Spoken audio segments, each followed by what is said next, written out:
BJP ಆಂತರಿಕ ಸಂಘರ್ಷ ಮತ್ತೊಂದು ಹಂತ ತಲುಪಿದೆ. ಶಾಸಕ ಬಸನಗೌಡ ಪಾಟೀಲ್ ಯತ್ನಾಳ್ ಇದೀಗ ನೇರವಾಗಿ ವಿಜೇಂದ್ರ ವಿರುದ್ಧವೇ ವಾಗ್ದಾಳಿ ನಡೆಸಿದ್ದಾರೆ. ಬಿಜೆಪಿಯಲ್ಲಿ ವ್ಯಕ್ತಿ ಪೂಜೆ, ಲೂಟಿ ರಾಜಕಾರಣ ನಡೀತಾ ಇದೆ. ಶೀಘ್ರದಲ್ಲೇ ವಿಜೇಂದ್ರ ಅಧ್ಯಕ್ಷ ಸ್ಥಾನದಿಂದ ಹೊರ ಹೋಗ್ತಾರೆ ಅಂತ ಭವಿಷ್ಯವನ್ನ ನುಡಿದಿರೋದು ರಾಜ್ಯ ಬಿಜೆಪಿಯಲ್ಲಿ ಸಂಚಲನವನ್ನ ಸೃಷ್ಟಿ ಮಾಡಿದೆ. ಈ ಕುರಿತ ಒಂದು ವರದಿ ಎಲ್ಲಿದೆ ನೋಡಿ. ಮತ್ತೆ ವಿಜೇಂದ್ರ ವಿರುದ್ಧ ಯತ್ನಾಳ್ ಸಮರ. ಲೂಟಿ ರಾಜಕಾರಣ ಎಂದು ಬಿವೈವಿ ವಿರುದ್ಧ ಆಕ್ರೋಶ.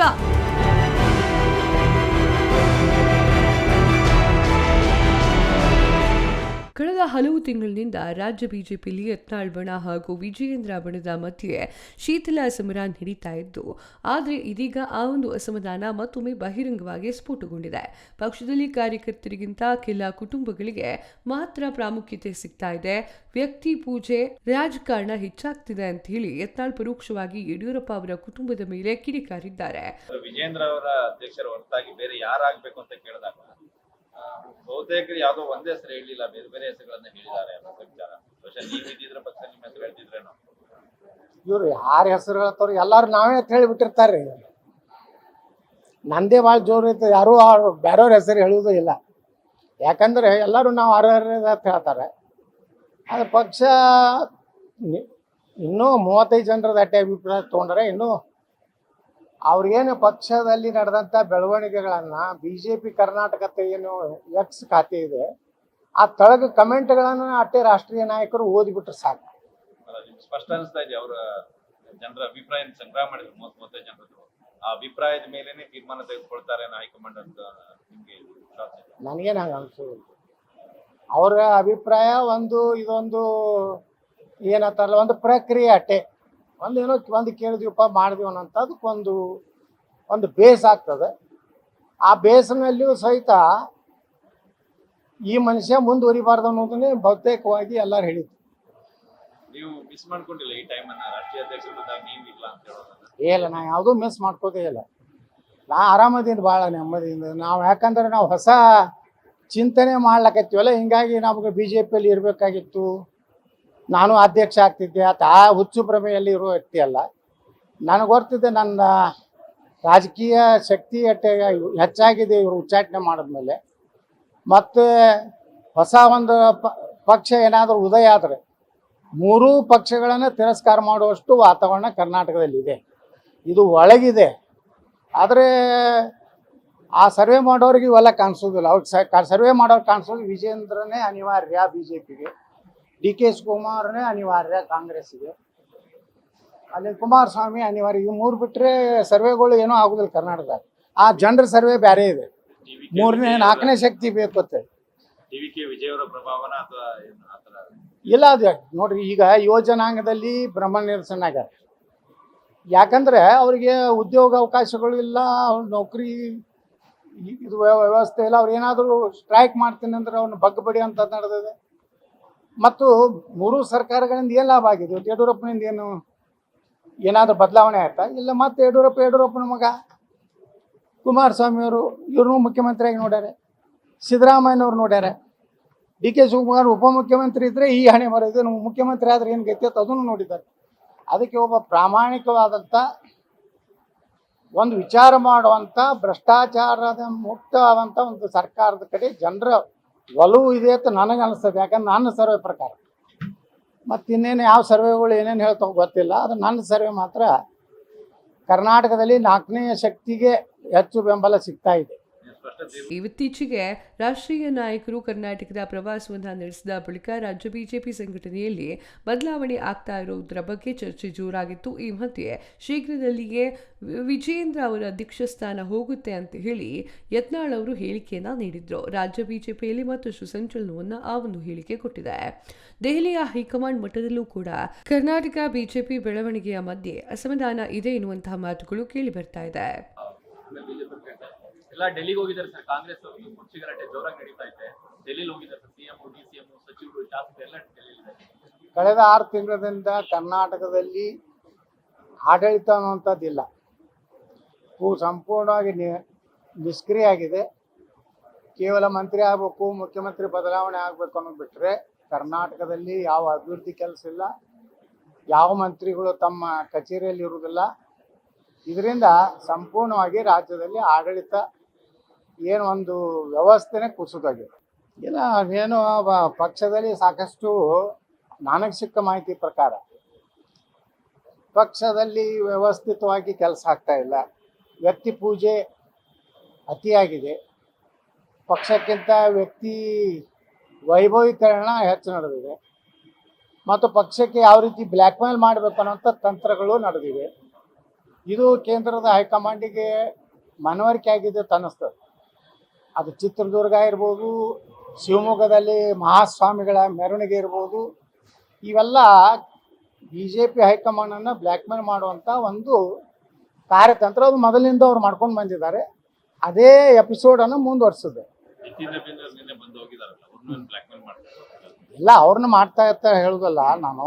ಒಟ್ಟಾರೆ ಪಕ್ಷಕ್ಕೇ ನಮ್ಮ ಶಕ್ತಿ ಭಾಳ ದೊಡ್ಡದಿದೆ. ನಮ್ಮ ತೆಗೆದ್ರೆ ಹುಷಾರು. ನಮ್ಮಿಂದ ಎಲ್ಲ ಮಠಾಧೀಶರು ಇದ್ದಾರೆ. ಆ ಮಠಾಧೀಶರ ಆಶೀರ್ವಾದ ನನ್ನ ತಂದೆ ಪೂಜ್ಯ ತಂದೆಗಿದೆ. ಪೂಜ್ಯ ತಂದೆಯಿಂದ ನನಗೆ ಟ್ರಾನ್ಸ್ಫರ್ ಆಗ್ತಾ ಇದೆ. ಕೆಲವೊಂದು NOC ಬೇಕಾಗಿದೆ. ಆ NOC ಆಯ್ತಂದ್ರೆ ಪೂಜ್ಯ ತಂದೆಯ ಸಿಂಪತಿ ಎಲ್ಲ ನನಗೆ ಬಂದ್ಬಿಡ್ತೈತೆ. ಮಠಾಧೀಶರನ್ನ ಕರೆದು ಅವ್ರನ್ನ ಮೆರವಣಿಗೆ ಮಾಡಿಸೋಂಥದ್ದು ಎಲ್ಲ ಏನು ನಡೆದವಲ್ಲ, ಪಕ್ಷಕ್ಕೆ ಒಂದು ರೀತಿ ನಾವು ಅನಿವಾರ್ಯ, ನಮ್ಮ ಕುಟುಂಬ ಅನಿವಾರ್ಯ. ಇದನ್ನು ಮಾಡ್ಲಿಕ್ಕೆ ಹೋಗಿ ಏನಾಗಿದೆ ಅಂದರೆ, ಚಿತ್ರದುರ್ಗದಲ್ಲಿ ಯಡಿಯೂರಪ್ಪನವರ ಒಂದು ವಿದಾಯ ಕಾರ್ಯಕ್ರಮ ಆಯಿತು. ಆಯ್ತಪ್ಪ, ಸಾಕಷ್ಟು ನೀನು ದುಡಿದಿದ್ದೀಯಾ, ಕೆಲಸ ಮಾಡಿದ್ದೀಯಾ, 4 ಸಲ ಮುಖ್ಯಮಂತ್ರಿ ಆಗಿದ್ದೀಯಾ, 2-3 ಸಲ ರಾಜ್ಯಾಧ್ಯಕ್ಷ ಆಗಿದ್ದೀಯಾ, ವಿರೋಧ ಪಕ್ಷ ನಾಯಕ ಆಗಿದ್ದೀಯಾ, ನೀ ಸೋತಾಗ ವಿಧಾನ ಪರಿಷತ್ತಿಗೆ ಆಯ್ಕೆ ಮಾಡಿದ್ದೀವಿ, ಏನು ಕೊಡಬೇಕೆಲ್ಲ ಪಕ್ಷ ಕೊಟ್ಟಿದೆ ಅಂತೇಳಿ ಅಮಿತ್ ಶಾ ಅವರು ನೇರವಾಗಿ ಹೇಳಿಲ್ಲ. ಅದು ಮಾತಾಡುವಂಥ ದಾಟಿಯಲ್ಲಿ ಹೇಳಿದ್ದಾರೆ. ಮತ್ತು ರಾಷ್ಟ್ರೀಯ ಅಧ್ಯಕ್ಷರ ಜೊತೆ ಇಡೀ ಕುಟುಂಬ ನಿನ್ನೆ ಒಂದು ಫೋಟೋ ತಗೊಂಡಿದೆ. ಅಂದರೆ ಆ ಫೋಟೋದ ಅರ್ಥ ಏನಂದರೆ, ಈ ಕುಟುಂಬದಿಂದ BJP ಮುಕ್ತ ಆಗ್ತಾ ಇದೆ, ಕೊನೆಯ ಫೋಟೋ ಅಂತೇಳಿ ಅವ್ರು ತಗೊಂಡು ಹೋಗಿದ್ದಾರಪ್ಪ. ಇದು last photo of the ಯಡಿಯೂರಪ್ಪಾಜಿ family.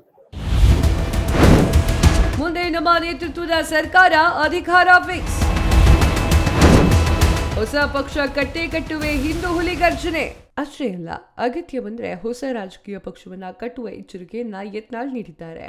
ಯಾರ ಮುಲಾಜು ಇಲ್ಲ, ಹೊಸ ಪಕ್ಷವನ್ನ ಕಟ್ತೇನೆ, ನಮ್ಮ ನೇತೃತ್ವದ ಸರ್ಕಾರ ಬರುತ್ತೆ ಅಂತ ಹೇಳಿಕೆಯನ್ನ ರಾಜ್ಯ ರಾಜಕೀಯದಲ್ಲಿ ನೀಡಿದ್ದು ಸಂಚಲನವನ್ನ ಹುಟ್ಟಾಕಿದೆ.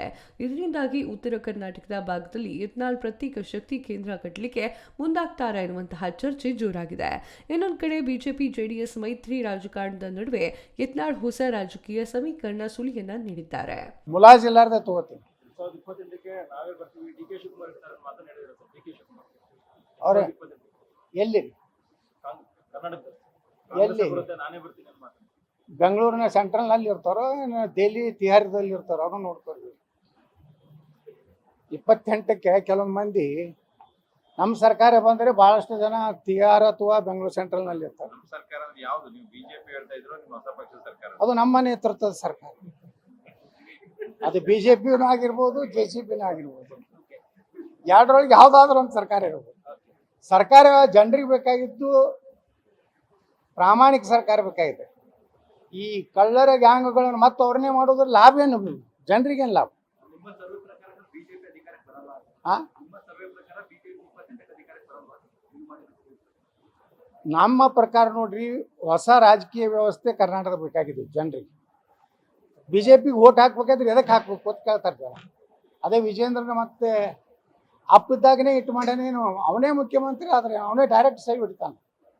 ಅವಾಗ ಅಪ್ಪಿದ್ದಾಗ ಸಹಿ ಹೊಡೆದು ಇಟ್ಟು ರೊಕ್ಕ ಮಾಡ್ಯಾನ, ಇನ್ನು ಡೈರೆಕ್ಟ್ ಸಹಿ ಹೊಡೆದು ಇಟ್ಟು ಮಾಡ್ತಾನೆ. ಹಿಂಗೆ ಜನ ಪಾಪ ಹಳ್ಳಿ ಒಳಗೆ ಮಾತಾಡ್ತಾರೆ. ನಾ ಅಲ್ಲ, ಅಷ್ಟು ಪ್ರಾಮಾಣಿಕದ ಬಾಡಪ್ಪ ಅಂತಾರೆ. ವಿಜೇಂದ್ರ ಸ್ವಲ್ಪ ಹೊಗಳಪಟ್ಟರು ಇದ್ದೇ ಇರ್ತಾರೆ.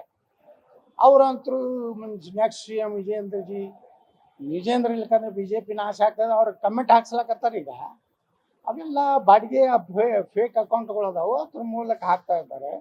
ಆದರೆ ಕರ್ನಾಟಕದಲ್ಲಿ ಈ 3 ರಾಜಕೀಯ ಪಕ್ಷಗಳಿಗೆ ವಿಶ್ವಾಸಗಳಿಲ್ಲ. ಏನಾದರೂ BJP ತನ್ನ ನಾಯಕತ್ವ ಬದಲಾವಣೆ ಮಾಡಿದ್ರೆ ಅದು ಪ್ರಾಮಾಣಿಕದವ್ರು ಮಾತು ತಂದು ಅಂಥವ್ರನ್ನೇ ಮಾಡಿದ್ರೆ ಅದಕ್ಕೂ ಬ್ರಹ್ಮ ನಿರಸನ ಆಗ್ಯಾರ. ಏನು ನೋಡಿಬಿಟ್ಟಾರಲ್ಲ, ಎಷ್ಟು ಮಂದಿ ನೋಡ್ಯಾರ BJP ಒಳಗೆ? ಬೊಮ್ಮಾಯಿಯವ್ರು ನೋಡ್ಯಾರ, ಜಗದೀಶ್ ಶೆಟ್ಟರ್ ನೋಡ್ಯಾರ, the great hero of the Sadananda Gowda ನೋಡ್ಯಾರ, ಎಲ್ಲರೂ ನೋಡ್ಯಾರಲ್ಲ. ಪಾಪ ಈ ಸದಾನಂದ ಗೌಡ ರಾಜ್ಯಸಭಾ ಮಾಡ್ರಿ ಅಂತ ಹೇಳಿ ಹಂಗೆಲ್ಲ ಹಚ್ಕೋತ ಅಡ್ಯಾಡ್ತಾ ಇದ್ದಾರೆ. ಯಡಿಯೂರಪ್ಪ ಅವ್ರ ಮನೆಗೆ ಹೋಗೇ ಹೋಗ್ತಾರೆ. ಮೊದಲು ಯಡಿಯೂರಪ್ಪಗೆ ಎಷ್ಟು ಕೆಟ್ಟ ಬೈದಾರೆ ನನ್ನ ಮುಂದೆ, ಅವೇನು ಬಿಚ್ಚ ಹೇಳಿದ್ರೆ ಈ ಯಡಿಯೂರಪ್ಪ ಮನೆ ಸಭೆ ಬರ್ಸ್ಕೊಳ್ಳೋದಿಲ್ಲ. ಈಗಿದ್ರ ವಿಜೇಂದ್ರ ಮುಖ್ಯಮಂತ್ರಿ ಆಗ್ಬೇಕಂತ ಹೇಳ್ತಾರೆ. ನಾಳೆ ರಾಜ್ಯಸಭಾ ಕೊಡದೇ ಇದ್ರು ನೋಡ್ರಿ ಹೆಂಗೆ ಮತ್ತೆ ಟ್ಯೂನ್ ಹೆಂಗೆ ಚೇಂಜ್ ಆಗ್ತದೆ. 28ರೊಳಗೆ BJP ಬರ್ತೀನೋ ಪಕ್ಷ ಕಟ್ತೀನೋ ಅದು ಕರ್ನಾಟಕದ ರಾಜಕಾರಣದಲ್ಲಿ ಪ್ರಮುಖ ಪಾತ್ರ ವಹಿಸ್ತದೆ. ಜೆಡಿಎಸ್, ಬಿಜೆಪಿ, ಕಾಂಗ್ರೆಸ್ ಮೂವರಿಗೂ ಕೂಡ ಸಿಡ್ಡು ಹೊಡೆಯುತ್ತಿವೆ ಅಂತ ಹೇಳಿ ಹೇಳಿಕೆಗಳು ಕುತೂಹಲವನ್ನು ಮೂಡಿಸಿದೆ. ಅಂದರೆ ಸಾಂಪ್ರದಾಯಿಕ ಪಕ್ಷಗಳಿಗೆ ಪರ್ಯಾಯ ರಾಜಕೀಯ ವೇದಿಕೆ ನಿರ್ಮಾಣದ ಚಿಂತನ ಅದಿದ್ದಲ್ಲಿ ಪಕ್ಷವನ್ನ ರಾಜಕೀಯದ ವಲಯದಲ್ಲಿ ವಿಚಾರಗಳು ಕೇಳಿಬರ್ತಾ ಇದೆ. ರಾಜ್ಯ ಬಿಜೆಪಿಯಲ್ಲಿ ಈಗಾಗಲೇ ಟಿಕೆಟ್ ರಾಜಕಾರಣ, ಕುಟುಂಬ ರಾಜಕಾರಣ, ಸಂಘಟನೆಯ ಅಸಮಾಧಾನ ಈ ಒಂದು 3 ವಿಚಾರಗಳಿಗೆ ಕುದೀತಾ ಇದೆ. ಒಂದ್ ಕಡೆ ವಿಜಯೇಂದ್ರ ತಂಡ 2028ರ ಚುನಾವಣೆಗೆ ಸಂಘಟನೆಯ ಬಲಪಡಿಸಲಿಕ್ಕೆ ಮುಂದಾದ್ರೆ, ಮತ್ತೊಂದ್ ಕಡೆ ಯತ್ನಾಳ್ ಬಣ ಮೂಲ ಬಿಜೆಪಿ ಉಳಿಸಬೇಕು ಅಂತ ಹೇಳಿ ಸಂದೇಶವನ್ನ ನೀಡ್ತಾ ಇದೆ. ನೋಡಿದ್ರಲ್ಲ, ಇದೀಗ ಹೊಸ ಪಕ್ಷದ ಸುಳಿವು ಹೊರಬಿದ್ದಿರುವುದು ಬಿಜೆಪಿ ಹೈಕಮಾಂಡ್ಗೆ ಹೊಸ ತಲೆನೋವಾಗುವ ಸಾಧ್ಯತೆ ಇದೆ. ಒಟ್ನಲ್ಲಿ ಯತ್ನಾಳ್ ಹೇಳಿಕೆಗಳು ಕೇವಲ ಅಸಮಾಧಾನದ ಹೊಗೆಯ ಅಥವಾ ರಾಜ್ಯ ರಾಜಕೀಯದಲ್ಲಿ ಹೊಸ ಶಕ್ತಿ ಉದಯದ ಮುನ್ಸೂಚನೆನ ಅನ್ನೋದು ಈಗ ಚರ್ಚೆಗೆ ಗ್ರಾಸ ಆಗ್ತಾ ಇರುವಂತದ್ದು. ಇದಾಗಿತ್ತು ಇವರಿಗಿನ ಅಪ್ಡೇಟ್. ನೋಡ್ತಾ ಇರಿ ಸ್ಪೀಡ್ ನ್ಯೂಸ್, ಸುದ್ದಿ ನಿಮ್ಮದು, ವೇಗ ನಮ್ಮದು.